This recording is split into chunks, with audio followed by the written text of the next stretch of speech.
One of my fondest memories as a new mother was watching animated movies with my precocious little boy Perry on my lap. Charlotte's Web was his favorite growing up. In the story, a farm pig Wilbur, set for slaughter, strikes up an unlikely friendship with Charlotte, a spider who ultimately saves his life, quite literally by pulling the strings with her web.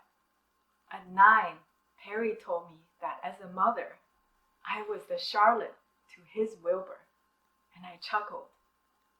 It was my business and PR expertise that plucked him from an anonymous third grader into the limelight on his CBS Evening News debut as America's youngest film critic and an overnight sensation. Raising my son as a single mom was not something I signed up for, but my husband Changyou had just taken a full-time position in China. Without his father around, Perry started to get into trouble. School was far too easy, and he got bored out of his mind. Watching Charlotte's Web with Perry, I had an epiphany and a worthy challenge to channel his energy and creativity and let him shine in something that he loved, storytelling and animation.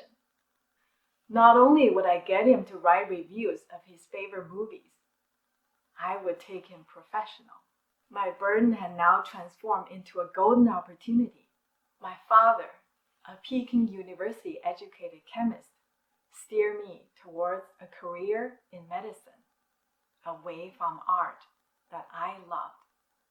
If parental planning could get me into the top medical school in China, imagine how much further I could push my son on something he lived and breathed if I started him out at a much younger age.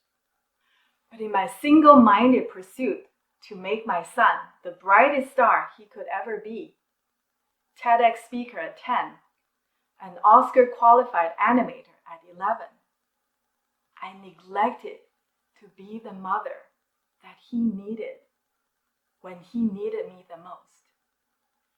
My virtual single motherhood became a reality when my husband was succumbing to terminal cancer when Perry was 12. He began to animate a personal tribute, Changyou's journey, to give hope to his dad in his final days.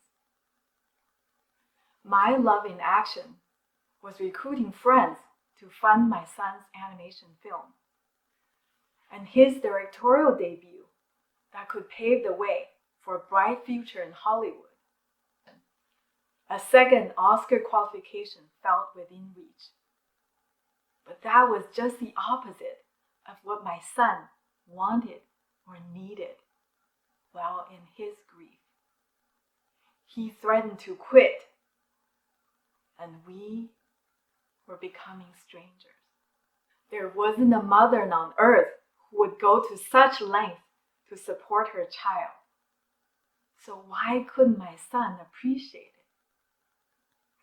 it? It took me years to realize that I had put being an agent, a publicist, a producer, above being the mom that my son truly needed. Cornell professor Carl Pilmer's research estimates that 27% of Americans are estranged from their families.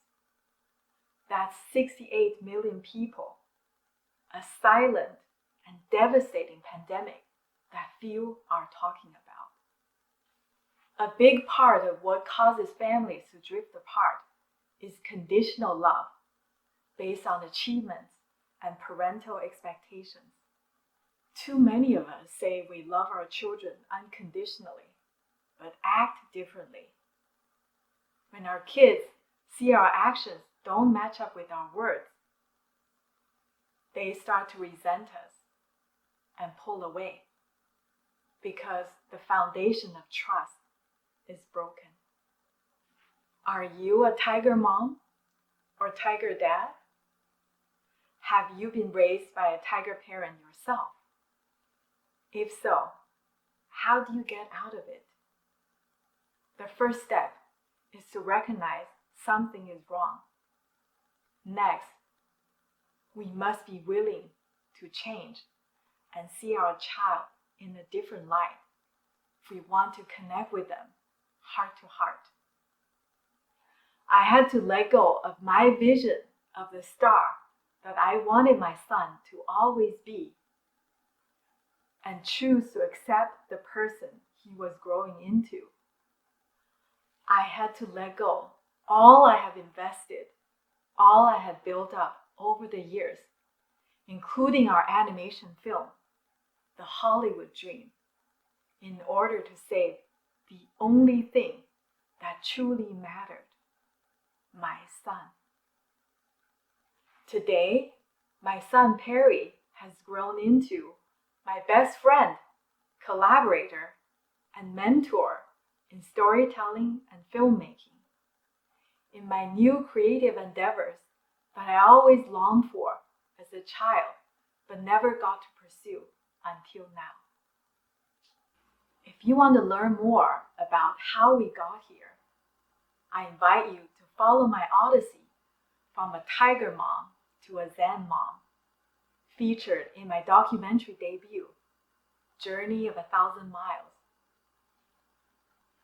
There is hope for all tiger moms and tiger dads if and when you commit to change.